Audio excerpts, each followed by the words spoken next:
Bismillahirrahmanirrahim. Assalamualaikum warahmatullahi wabarakatuh.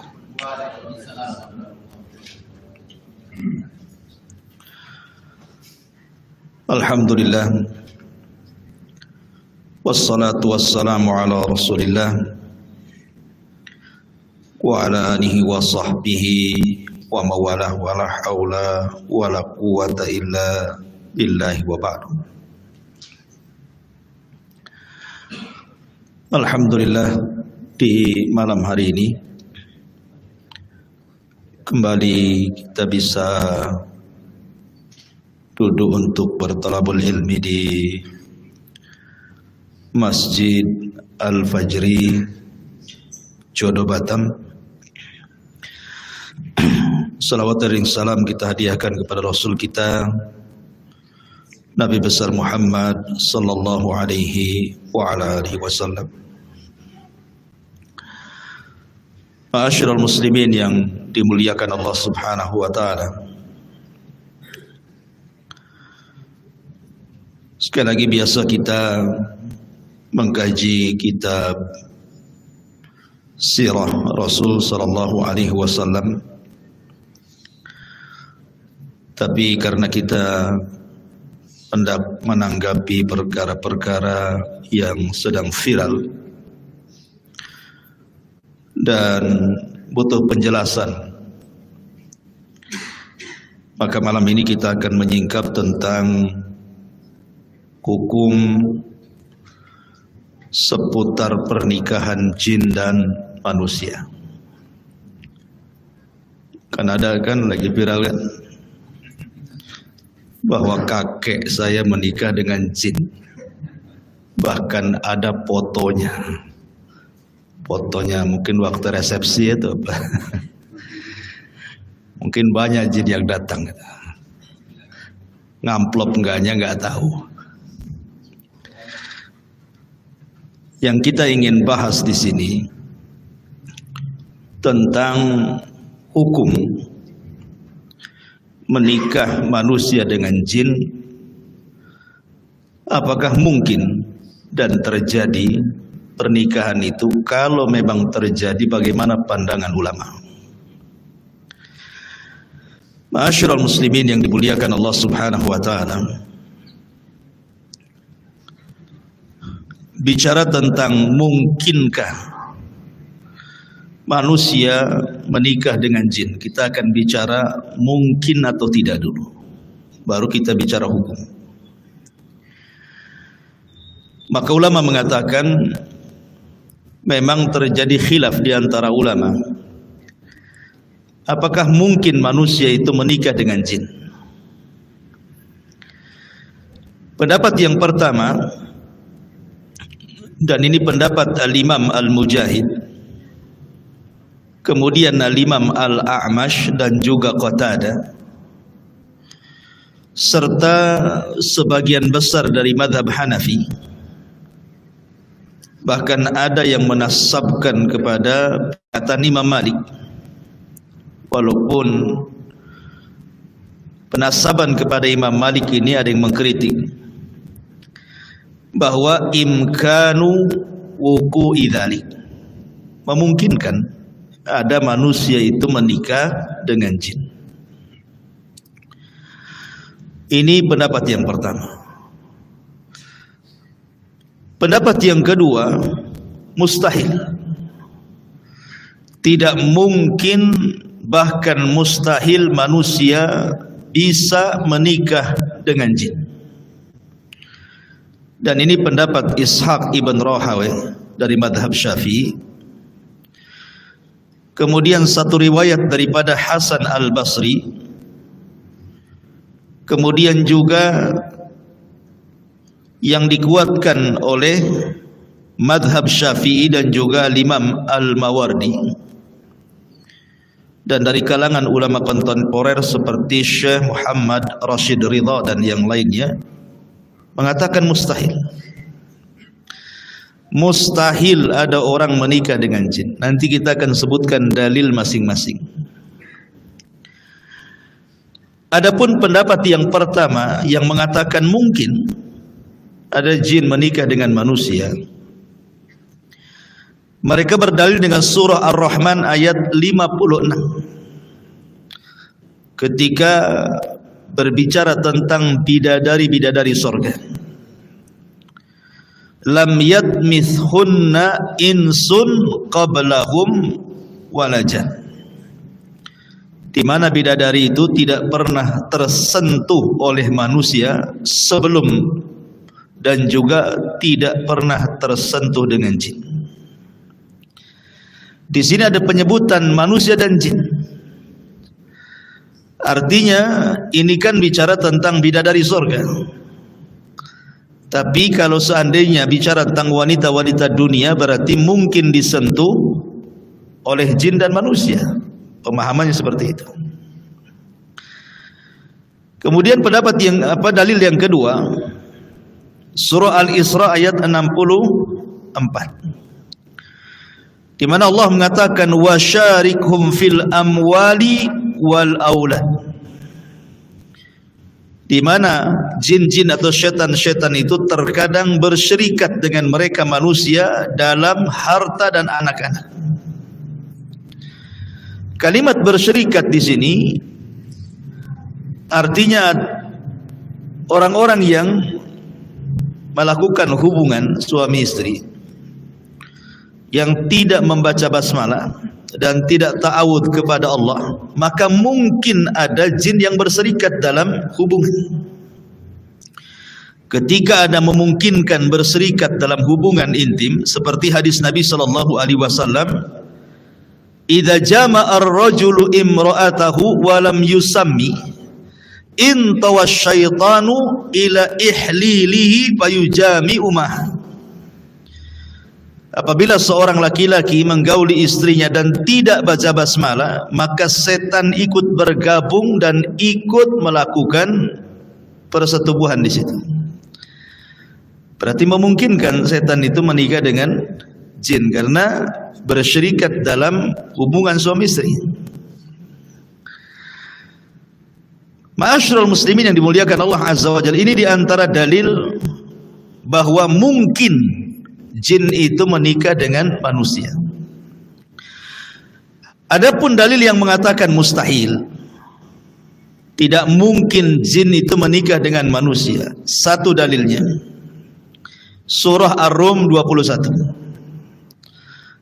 Allah mengatakan wa min ayatihi an khalaqalakum min anfusikum azwaja litaskunu ilaiha wa ja'ala bainakum mawaddatan wa rahmah inna fi dzalika laayatin liqaumin yatafakkarun.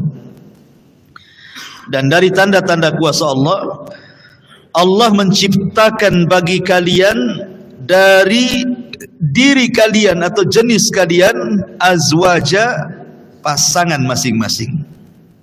Di sini ada kalimat dari jenis kalian. Dan khitab ayat ini kepada Adam dan keturunannya. Berarti yang hanya menikah itu adalah manusia dari jenis manusia, jin dari jenis jin. Tidak bisa disilang. Kenapa demikian? Karena disitulah akan engkau dapati ketenangan, kemudian muncul perasaan kasih dan sayang. Dan itu tanda kebesaran Allah bagi orang-orang yang berfikir. Karena mustahil manusia menikah jin itu akan timbul perasaan cinta, kasih sayang, ketenangan, mustahil didapati. Berarti dari maksud pernikahan saja nggak akan mungkin tercapai antara pernikahan jin dan manusia itu. Kemudian pendapat yang kedua, dalil yang kedua, bahwa dari segi penciptaan, asal penciptaan saja sudah berbeda. Di mana jin diciptakan dari api, kemudian manusia diciptakan dari air. Api dengan air itu mustahil ketemu. Kalau sempat api ketemu air, padamlah api itu. Jadi nggak akan ketemu tuh api dengan air itu. Ma'asyiral muslimin yang dimuliakan Allah Subhanahu wa taala. Intinya bahwa mustahil, tidak mungkin terjadi. Ma'asyiral muslimin yang dimuliakan Allah Azza wa Jalla. Taib, dari sini kita ketahui bahwa mungkin ataukah tidak mungkin terjadi khilaf pendapat. Ada yang mengatakan mungkin, ada yang mengatakan tidak mungkin. Sekarang seandainya kita mengambil pendapat yang mungkin, anggaplah kita mengambil pendapat yang mungkin. Mungkinlah jin itu menikah dengan manusia. Sekarang kita bahas bagaimana hukum pernikahannya, macam mana resepsinya. Ya, karena makanan jin dengan makanan manusia itu beda. Macam mana walimahnya? Jadi harus dipisahkan kamarnya, gitu ya. Piringnya, menunya itu catering sendiri itu. Mungkin catering dari jinnya. Para ulama mengatakan, kalaupun memang terjadi pernikahan, maka di sini pula ulama berbeda pendapat tentang hukum menikah dengan jin. Yang pertama, pendapat yang pertama, an-nahyu an dzalik, dilarang, tidak boleh manusia menikah dengan jin walaupun mungkin. Artinya haram hukumnya. Nanti akan sebutkan tentang pendapat ulama masalah haram menikah dengan jin. Yang kedua, tidak sampai haram tapi makruh. Yang ketiga, mubah, boleh saja. Taib. Adapun yang mengatakan haram hukumnya disebutkan oleh Al-Imam Al-Munawi dalam kitab Syarhul Jami' As-Saghir. Beliau mengatakan la tajuzu al-munakahatu bainal insi wal jin wa insun al-ma'u liikhtilafil jinsi. Tidak boleh menikah manusia dengan jin karena manusia itu tercipta dari api. Di sini ada perbedaan tentang jenis manusia dan jenis jin. Sehingga dari perbedaan jenis ini, kata ulama ini mengatakan haram. Tidak boleh menikah manusia dengan jin. Bahkan dikatakan oleh Syekhul Islam Ibn Taimiyah rahimahullahu ta'ala, kata beliau, al-mu'tamad, pendapat yang dipegang, annahu la yahillu nikahu, tidak halal menikahi mereka bangsa jin. Artinya haram. Lawan halal itu haram kan itu. Bahkan berkata Syekh bin Baz rahimahullahu ta'ala ketika ditanya soal hukum menikah manusia dengan jin, maka dia mengatakan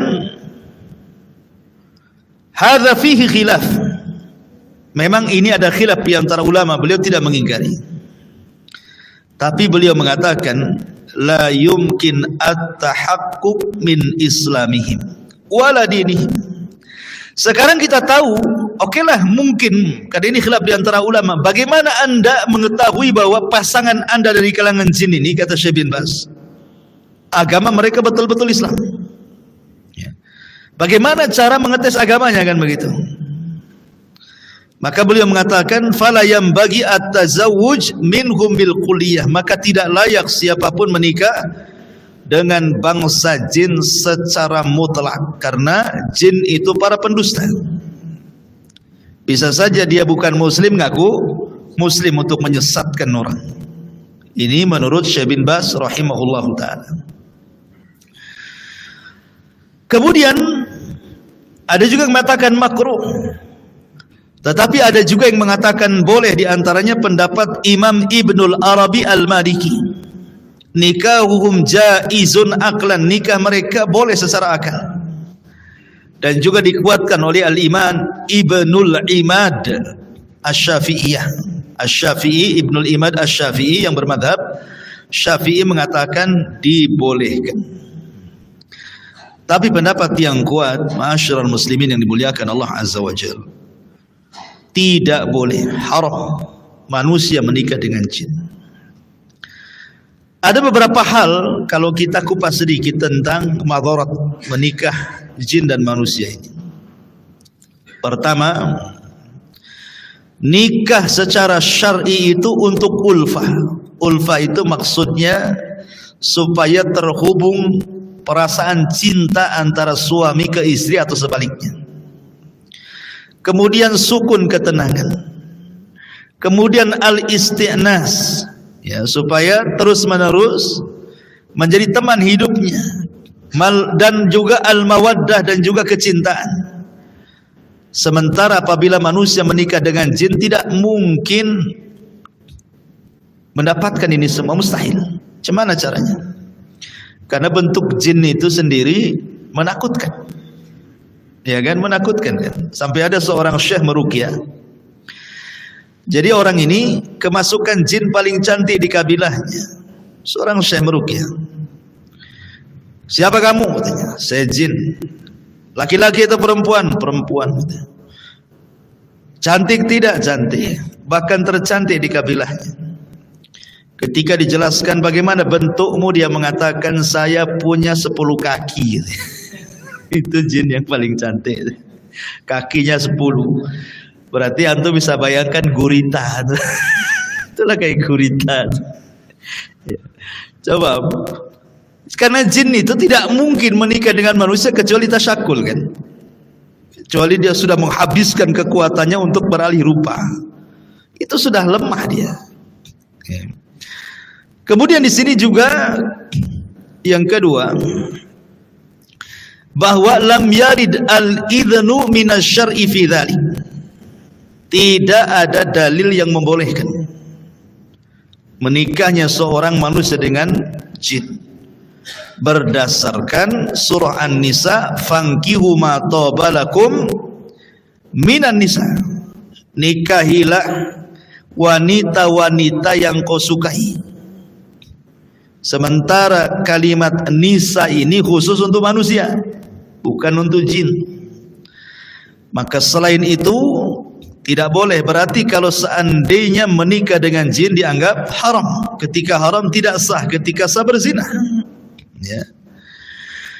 Kemudian juga ada kias. Dalam Islam saja seorang budak dilarang menikah dengan orang merdeka kan. Umpamanya saya punya budak perempuan.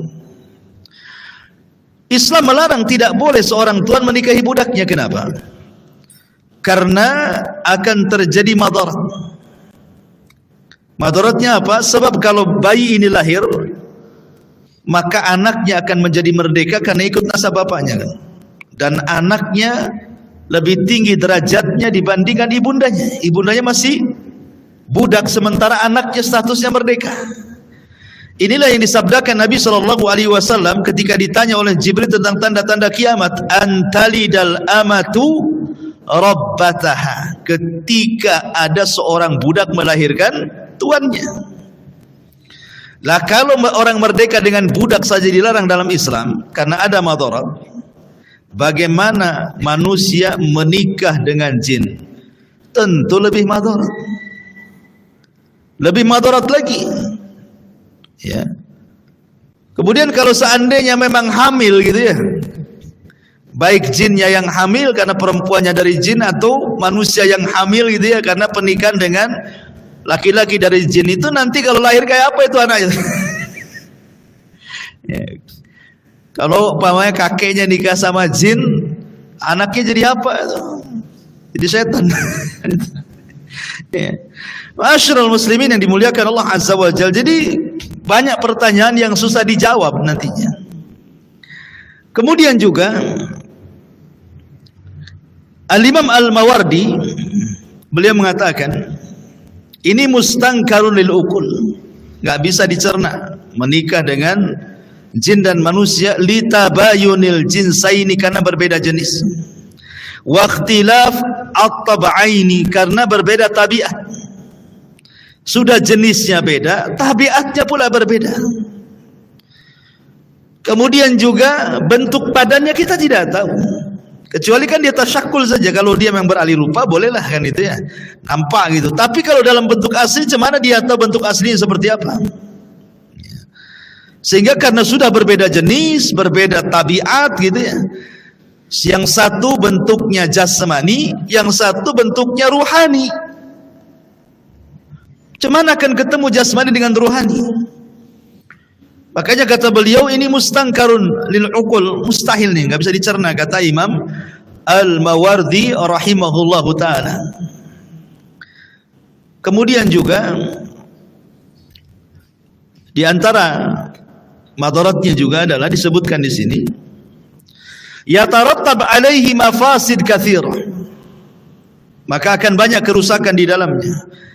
Li qudrati al-jinniyati ala tashakkuli bi suratin ukhra, wa kaifa yathiqu anna allati tukhalituhu hiya zaujatuhu haqqan. Kalau seandainya jin sudah menikah dengan antum, kemudian jin ini kan beralih rupa baru bisa digauli kan gitu, apakah kita tahu bahwa jin yang beralih rupa adalah pasangan kita? Bisa saja dia ganti-ganti pasangan kan itu ya. Nah, saya mau ke sana dulu, gantikan saya. Bisa saja kan itu ya. Namanya sih nggak bisa dilihat. Ya, bisa saja dia ngomong begitu, saya sibuk nih, nggak enak pula dengan suami saya itu. Kamu gantikan dulu lah, biar dia nggak curiga sama saya. Jadi kalau mereka selingkuh itu enak gitu ya, karena tidak bisa dilihat. Jadi nggak bisa gitu ya. Kemudian juga hadis-hadis tentang biwuqu'i zawaji minal insi lil jin, terjadinya pernikahan manusia dengan jin itu semuanya dhaif, tidak tertetapkan di dalam sunnah Nabi sallallahu alaihi wasallam. Seperti contoh saja hadisnya, hadis Aisyah radhiyallahu anha. Jadi Aisyah radhiyallahu anha dia mengatakan, ketika Nabi sallallahu alaihi dia bertanya, "Ya Rasul, apakah dalam diriku ada jinnya?" Maka Nabi SAW mengatakan, "Ya, karena di sana ada orang-orang yang disebut mugharribun." Siapa mugharribun itu? Alladzi yastariku fihimul jin. Orang-orang yang selalu bersyirikat dengan jin. Hadis ini lemah, dilemahkan oleh para ulama. Intinya ma'asyiral muslimin yang dimuliakan Allah Subhanahu wa taala, ya, secara singkat mungkin ada 3 poin tentang bahaya menikah dengan jin itu. 1, pasti akan terjerumus kepada al-fawahish antara Bani Adam dengan jin. Pasti akan terjadi al-fawahish, artinya perzinahan, kerusakan, macam-macam. Ya, tidak mungkin tidak, itu pasti terjadi. Kemudian yang kedua, ma yatarattab ala tanakuhi bainahuma min adz-dzurriyyati wal hayati zaujiyah. Dalam menikah itu kan salah satu tujuannya adalah memiliki keturunan, memperbanyak anak, karena Rasul akan berbangga dengan banyak umatnya pada hari kiamat. Apakah mungkin manusia ketika menggauli jin atau sebaliknya akan bisa punya keturunan sementara jenisnya sudah berbeda? Ya, rahim mereka berbeda dengan rahim manusia kan gitu. Jadi ini pun jadi masalah. Ya. Berarti tidak punya keturunan dengan mereka. Tidak ada keturunan dari jin. Jadi kalaupun seandainya nih ada seorang suami menggauli istrinya, lupa membaca basmalah atau isti'adzah, kemudian jin ikut menggauli di situ. Ya, memang kedua-duanya akan merasakan nikmat duniawi, tetapi tidak bisa membuahi jin itu, dan tidak bisa juga kemudian memecahkan keperawanan. Karena yang satu ruh, yang satu jism, macam mana caranya kan itu? Artinya bahwa dari sini saja sudah madarat, karena tidak mungkin kemudian pernikahan manusia dengan jin akan melahirkan keturunan. Adapun kemudian yang ada di medsos gitu, ya ada orang yang mukanya jelek kemudian mengatakan karena ibunya kawin dengan jin gitu. Apa pula nggak ada urusannya? Nggak ada. Manusia itu diciptakan sebaik mungkin. Laqad khalaqnal insana fi ahsani taqwim. Kemudian juga yang ketiga, bahwa bermuamalah dengan bangsa jin ini pasti akan memadaratkan banyak perkara. Karena jin itu memang kalau dia muslim, dia tidak mungkin bermuamalah dengan manusia yang muslim. Kehidupan mereka sendiri. Berarti yang memungkinkan muamalah dengan manusia itu jin-jin yang kafir, jin-jin yang fasik. Walaupun dia muslim mungkin fasik, dan otomatis tujuan mereka sendiri menikah dengan manusia untuk merusak manusia, bukan untuk memperbaiki manusia. Maka tidak perlu berbangga. Tidak perlu berbangga orang itu, oh kakek saya menikah dengan jin. Apa kebanggaan? Kan itu ya. Oke, ada foto walimahnya, la ilaha illallah, kan sampai ke walimahnya. Cuman itu fotonya, bentuknya kayak apa itu yang hadir di situ? Padahal Nabi SAW ketika bicara tentang masalah asnaf, kelompok-kelompok dari kalangan jin itu, apa kata Nabi SAW? Jin itu salah satu asnaf. Jin itu ada tiga jenis, kata Nabi SAW. Apa saja kata beliau? Simfun lahum ajnihatun yatiruna fil hawa. Ada jenis jin itu punya sayap, dia terbang ke sana kemari. Kemudian wasimfun hayyatun wakilan. Dan kelompok yang lain jin itu bentuknya ular-ular, bentuk ular-ular dan anjing-anjing. Jadi ketika walimah banyak ular. Yang hadir itu ya ular-ular itu. Ular, kemudian anjing-anjing gitu ya. Ya Allah ya. Kemudian wasimfun yahlun atau yahulluna wa yat'anun. Yahulluna wa yat'anun, dan kelompok yang lain mereka jin yang tinggal diam di rumah-rumah kaum muslimin, ataupun wa yat'anun ke sana kemari, dia rihlah, safar ke sana kemari. Itulah jenis-jenis jin. Jenis-jenis jin yang disebutkan Nabi SAW dalam hadis Abi Tha'labah Al-Khushani radhiyallahu anhu. Di sana memang banyak pembagian soal macam-macam jin itu, ikhwan. Seperti umpamanya menurut ahli kalam. Menurut ahli kalamnya. Ahli kalam itu maksudnya orang-orang filsafat. Jadi mereka membagi ketika bicara tentang jin itu, kata Imam Ibnu Abdul Bar rahimahullahu ta'ala, al-jinnu inda ahlil kalam, jin menurut ahli kalam, orang-orang filsafat, ala maratib, itu ada tingkatan-tingkatannya. Fa'idha dzukkiru atau fa'idha dzukkirul jin khalisan qalu jinniyun. Atau faidha dzakaru al-jinna, apabila mereka menyebutkan kalimat jin khalisan secara mutlak gitu ya, enggak ada embel-embel yang lainnya, maka mereka mengatakan itulah maksudnya jin. Apabila disebutkan ya jin gitu. Fa idza aradu annahu mimman yaskunu ma'annas, tetapi kalau yang dimaksud jin yang hidup bersama manusia di rumah-rumah itu, qalu, mereka mengatakan amir, itu sebutannya amir ataupun jamannya awamir. Jadi jin-jin yang ada di rumah itu disebut amir namanya.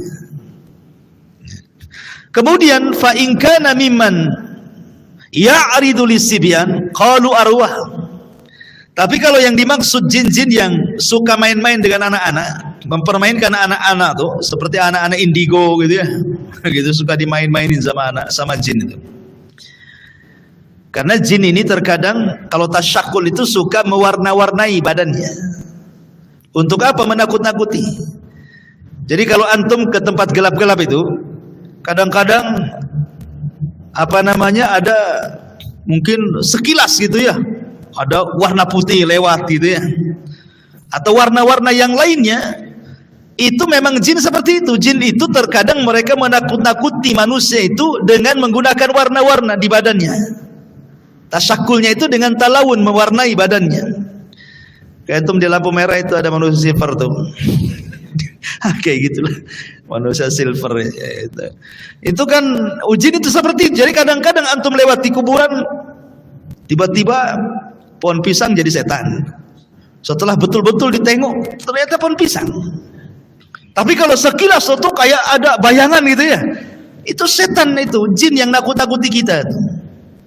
Makanya terkadang anak indigo itu ya terkadang melihat jin, tetapi setelah tasyakul atau karena imajinasinya anak itu, karena suka ditakut-takuti setan sehingga seolah-olah melihat setan padahal tidak gitu ya. Nah, jadi ada namanya jin itu arwah. Makanya Rasul melarang mengeluarkan anak-anak di waktu maghrib. Kata Rasul, jangan mengeluarkan anak-anak kalian di waktu maghrib, karena itu saat setan sedang talaub, sedang main-main gitu ya. Dan fa'in khabutha, kalau jahat jin itu maka disebut marid. Marid ini kepala jinnya, ya, ketua jinnya. Bahkan dalam sebuah kitab ya, yang ini jadi rujukan bangsa jin, itu nanti saya akan sebutkan beberapa nama jin yang dijadikan rujukan tukang sihir. Kitab Syamsul Ma'arif itu. Di situ dijelaskan nama-nama kabilah-kabilah jin itu. Wallahu alam sandarannya kemana ya, tapi sebagai pengetahuan nanti saya sebutkan. Kemudian fa in zada ala dzalik, jadi kalau seandainya lebih parah daripada jin marid disebut ifrit. Itulah yang kemudian di zaman Sulaiman pernah tunduk kepada Sulaiman dan berjanji untuk mengangkat istana Ratu Balqis dari Yaman ke Palestina sebelum Sulaiman bangkit dari singgasananya. Berarti punya kekuatan tuh jin ifrit itu. Ma'asyiral muslimin yang dimuliakan Allah Subhanahu wa taala. Lah jin itu ikhwatul fiddin yang dimuliakan Allah Azza wa Jalla, menurut kitab dalam kitab Syamsul Ma'arif, dan saya sudah jelaskan kitab ini rujukan tukang sihir dunia. Ya. Jadi dalam kitab itu ada namanya jin itu ad-dau'iyin. Ad-dau'iyin itu jin yang bercahaya. Maksudnya jin yang bercahaya itu adalah jin dari kalangan nasibin yang masuk Islam di zaman Nabi Shallallahu Alaihi Wasallam. Itu kan disebut jin nasibin itu. Maka turunannya itu semua masuk Islam. Nah, itu disebut dau'iyin namanya. Jin-jin Islam keturunan nasibin itu disebut al-jinnu ad-dau'iyin, jin yang bercahaya. Kemudian juga ada yang kedua namanya al-jinnul qamari. Kalau dau'in kan cahayanya terang, kalau qamar bulan kan cahayanya agak samar-samar, redup-redup. Ini pun bagian daripada jin muslim. Bahkan dalam kitab itu disebutkan 80% jin al-qamari ini muslim, hanya 20% yang kafir katanya. Dari mana tahu persen-persenan ini? Ya, apa ngecek di Disduk Jin kan enggak tahu juga. Kemudian juga yang ketiga ada namanya al-jinnun nariyah. Nah, ini jin keturunan iblis. Semua kafir. Al-jinnun nariyah ini. Karena nar itu diambil dari kata api. Ya, sesuai dengan ciptaannya. Dan ini kebanyakan kafir ya, ini pengikut iblis gitu ya. Kemudian ada jin namanya al-ma'iyun, jin yang hidup di air. Makanya mereka membuat istana iblis di air kan, itu di lautan. Mereka suka nyelam seperti jin-jin yang bekerja kepada Sulaiman kan, mereka menyelam-nyelam gitu ya, dan membuat bangunan. Kemudian yang kelima ada namanya al-jinnu at-turabiyun. Turab itu diambil dari tanah. Jadi jin itu hidupnya di dalam tanah dia. Ya. Kemudian juga ini namanya jin-jin, jenis-jenis jin gitu ya. Lah adapun kabilah-kabilah jin juga punya kabilah. Kayak kita juga kan ada suku-suku ya di Indonesia itu ya. Ada suku Jawa, ada suku Sunda, ada suku Padang, Melayu, macam-macam ya. Suku Batak gitu ya. Maka jin juga itu ada kabilahnya. Ada suku-sukunya. Yang pertama ada namanya kabilah tu Amir. Kabilah jin-jin dari jin-jin Amir. Ini biasanya khusus menempati rumah-rumah kaum muslimin, khususnya kamar-kamar mandi. Makanya kalau masuk kamar mandi disuruh untuk berdoa. Ya, mereka tidak menyakiti secara badan. Kalau jin muslim mereka tidak akan menyakiti. Makanya di zaman Nabi SAW ketika perang Khandaq, kan perang Khandaq itu sahabat harus menjaga parit. Mereka meninggalkan rumah-rumah istri-istri mereka. Jadi ada seorang sahabat Ansor takut, khawatir dengan istrinya, takut diserang gitu ya dari belakang. Maka dia minta izin kepada Nabi SAW, Rasul, saya ingin melihat istri saya. Kata Nabi, ya bawa pedang. Aku takut nanti engkau akan dihadang oleh Bani Quraidah. Pulang dia. Ketika pulang, istrinya dalam pakaian rumah langsung keluar. Marah, langsung mencabut pedangnya. Ya, karena aib seorang wanita keluar dalam pakaian yang seperti itu di zaman Nabi kan itu ya. Rupanya kata istrinya, jangan isti'jal, jangan terburu-buru, kau lihat di rumah tuh. Akhirnya sahabat ini masuk ke dalam rumah, rupanya di kasur ada ular besar. Ya. Akhirnya kemudian diseranglah ular itu dengan pedang, sehingga ular itu menyerang balik. Akhirnya sama-sama kena. Ular itu menggigit sahabat ini dan pedangnya berhasil memutus ular, mati dua-duanya. Kemudian sampailah berita ini kepada Nabi SAW. Kata Nabi SAW, sesungguhnya di Madinah ini ada jin-jin muslim yang berada di rumah-rumah kalian. Jadi kalau kalian mendapati ular di rumah kalian, kata Nabi SAW, hendaklah diusir pelan-pelan. Ya, diusir pelan-pelan. Katakan kepada ular itu, kalau engkau seorang muslim, jangan ganggu kami, keluar. Sebutkan 3 kali. Kalau memang tidak mau keluar, berarti memang dia ular. Maka bunuhlah ular itu setelah membaca ta'awud. Jadi diusir pelan-pelan dulu, jangan dibunuh. Bisa jadi itu jin muslim gitu maksudnya, kata Rasul.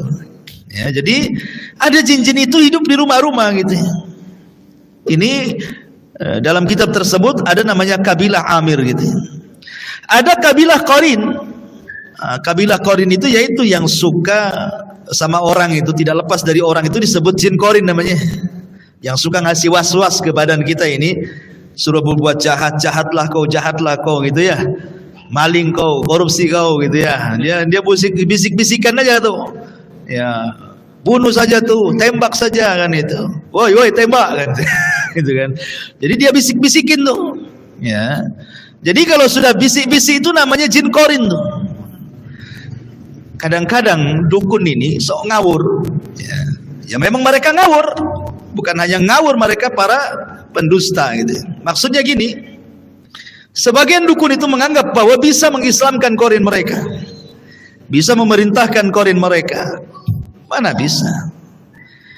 Jin Qarin yang Islam itu hanya jin Qarin Nabi. Nabi berhasil mengislamkan, itu pun menjadi khilaf para ulama. Ya, ketika Nabi mengatakan setiap manusia itu Qarin, punya Qarin, jin kafir yang melekat sejak lahir sampai dia meninggal. Kata sahabat, apa kau punya Qarin wahai Rasul? Ya, aku juga punya Qarin, tetapi aku sudah membuat dia Islam. Fa-aslama. Kalimat fa-aslama di sini menjadi khilaf. Apakah aslama di sini maksudnya jin Qarin Rasul itu masuk Islam, ataukah yang maknanya aslama itu menyerah, artinya tidak menyakiti Nabi? Jadi ada ulama tafsirkan 2. Jin Qarin Rasul tidak masuk Islam, tetapi dia menyerah kepada Nabi sehingga tidak menggoda Nabi. Ada yang mengatakan fa aslama di situ memang betul-betul masuk Islam. Jadi semua jin Qarin kafir kecuali jin Qarin Nabi. Kok bisa ada seorang dukun mengatakan mengislamkan jin Qarin? Sejak kapan jin Qarin masuk Islam? Syahadatnya di mana? Kuah mana untuk ngambil legalitasnya keislaman dia? Ini kadang-kadang pendusta para dukun itu. Ya mereka pendusta, dajjal ya. Masyarul muslimin yang dimuliakan Allah Azza wa Jalla. Jadi ada kabilah jin Qarin ya. Ya Qarin semua itu satu kabilah. Ada namanya kabilah Al-Marid wal Maradah. Yang jinnya gede-gede gitu, yang tinggi-tinggi, gede-gede badannya, yang mereka suka jahat kepada manusia. Makanya di bulan Ramadan, ketika Nabi SAW mengatakan wasufidatis syayatin, dan setan-setan diikat, maksudnya tidak semua setan. Yang diikat itu ya setan dari kabilah Marid atau Maroddah. Jin-jin yang besar-besar, yang jahat-jahat itu ya, yang suka menggoda manusia sampai tingkat kepada kekufuran dan kesyirikan. Itu yang kemudian diikat, tidak bisa bergerak. Adapun krocok-krocoknya ya lepas kan itu. Makanya di bulan Ramadan masih banyak kan orang yang tidak puasa, masih banyak orang yang maksiat. Nah, boleh jadi itu yang lepas tuh. Ya, yang lepas-lepas itulah yang tidak puasa, ya. Yang maksiat itu ya. Jadi ada namanya kabilah Al-Marid dan juga Marad. Ada kabilah Ifrit, ya kabilah Ifrit dan macam-macamnya, gitu ya. Jadi ada kabilah-kabilahnya jin itu. Kemudian juga jin itu punya nama-nama juga. Ada nama-nama dan biasanya nama-nama ini selalu dijadikan mantra-mantra dukun-dukun itu. Mereka memanggil-manggil nama-nama jin untuk membantu mereka. Ya, dan bahaya dukun itu mereka tidak pernah memanggil nama Allah. Mereka memanggil nama jin, ya mambang air, mambang tanah, mambang gitu. Nah, cuman di sini ada nama-namanya. Seperti contohnya ada jin namanya Walhan. Jin Walhan ini biasanya dijelaskan yuwaswisulil muslim asna as-salati. Memberikan was-was kepada seorang muslim di tengah-tengah salat.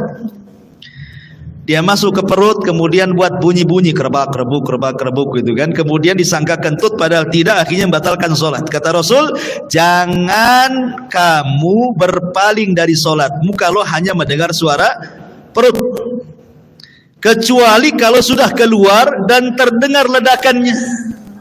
Ya, kentutnya sudah kedengar gitu ya, dor gitu ya, atau baunya nampak ke hidung, nah, berarti jelas kentutnya. Tapi kalau suara perut jangan, itu waswas setan dari setan atau jin namanya Walhan.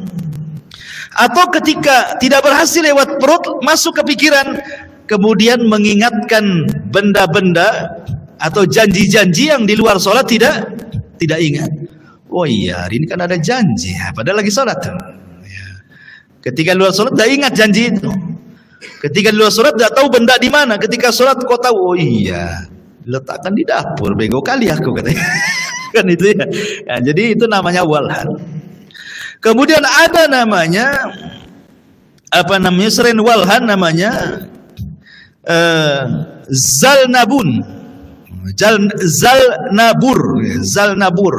Ini biasanya jin yang suka dorong-dorong manusia untuk dusta, ya, supaya berdusta, masuk ke pasar-pasar gitu ya, masuk ke pedagang sayur, ke pedagang daging, ke pedagang macam-macam, suruh sumpah dalam rangka mendustakan, atau suruh ganjil aja timbangan itu, ya kurangi aja meteran itu gitu ya, kurangi aja takaran itu. Pokoknya dibuat dusta-dusta.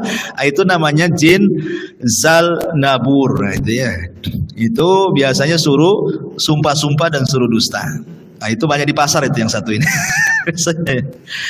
Kemudian juga ada namanya A'war. Ya. A'war ini biasanya yuthirus syahwat wa yuzayyanu fi'luz zina. Dia biasanya membangkitkan syahwat, kemudian menghiasi perbuatan zina. Ya, jadi dorong-dorong untuk supaya berbuat zina, mungkin zina pandangan, disuruh nengok handphone lama-lama gitu, entah apa yang ditonton gitu ya. Kemudian berkhalwat di situ lama-lama di kamar mandi, ngapain pula lama-lama di kamar mandi gitu ya. Jadi ini zin namanya, disebut A'war gitu ya. Kemudian juga ada namanya Dasim. Ada namanya Dasim di sini.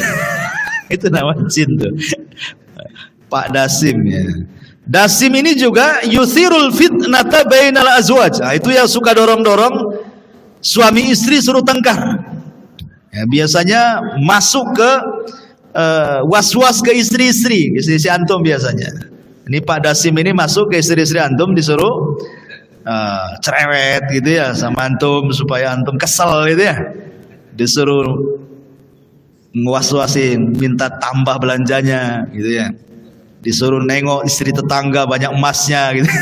Gitu ya. Oh ya, si Dasim ini itu tugasnya tuh ya. Dia suka ngasih was-was gitu ya. Kemudian juga ada namanya Lakis.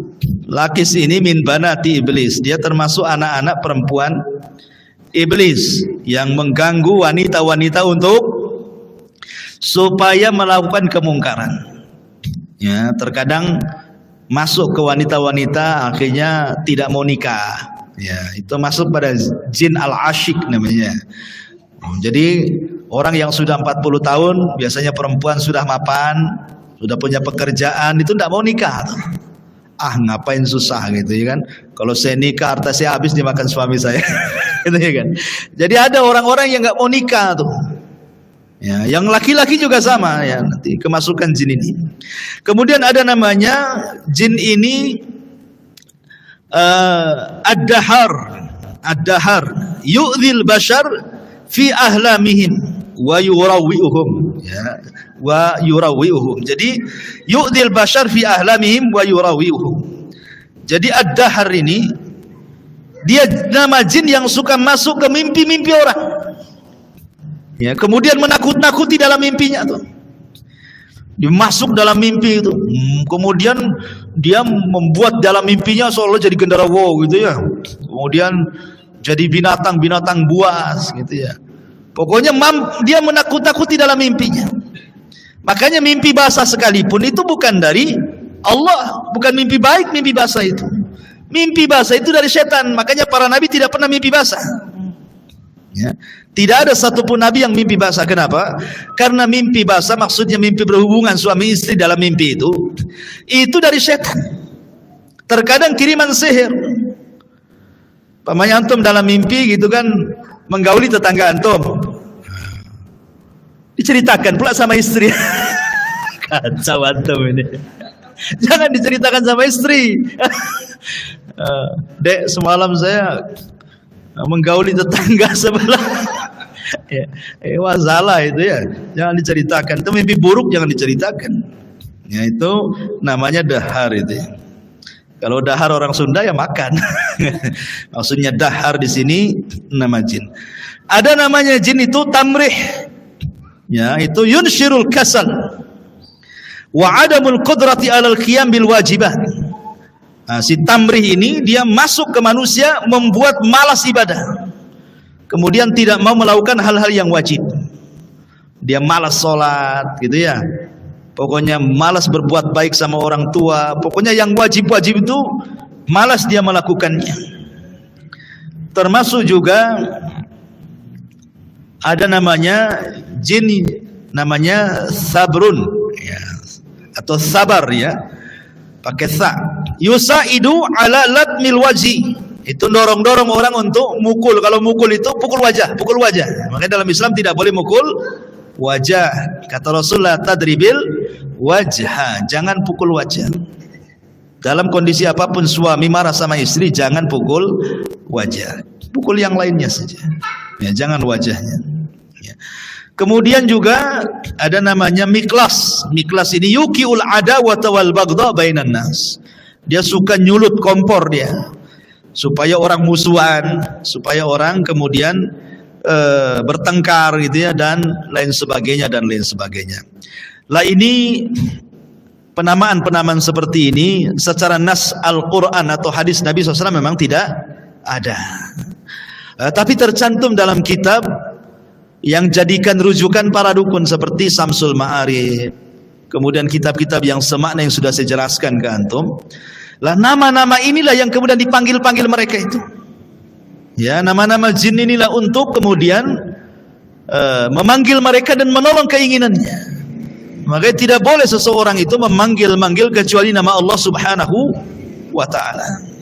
Ya.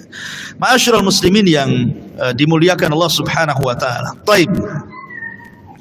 Kemudian juga yang kalau kita mengacu kepada nas-nas ya Al-Quran atau hadis Nabi SAW yang sudah jelas-jelas ya, nama-nama jin itu adalah pertama jin Al-Qarin, itu sudah jelas berdasarkan nas memang ada namanya jin Al-Qarin ya, memang yang tidak lepas daripada manusia. Jin itu memberikan was-was untuk melakukan kejahatan. Ada namanya jin itu Al-Khubthu wal Khaba'ith ya, makanya kalau kita masuk kamar mandi kita disuruh berlindung dari Al-Khubthu wal Khaba'ith kan. Al-Khubthu itu artinya jin laki-laki, Al-Khaba'ith jin perempuan. Jadi kalau yang masuk laki-laki digoda al-khaba'is perempuan. Kalau yang masuk perempuan digoda al-khubthu jin laki-laki. Kalau yang masuk bencong digoda dua-duanya. Taib. Jadi ini sudah jelas ada al-khubthu al-khaba'is. Atau umpamanya jin yang disebutkan yang jelas-jelas gitu ya berdasarkan nas Al-Qur'anul Karim ataupun hadis-hadis Nabi sallallahu alaihi wasallam.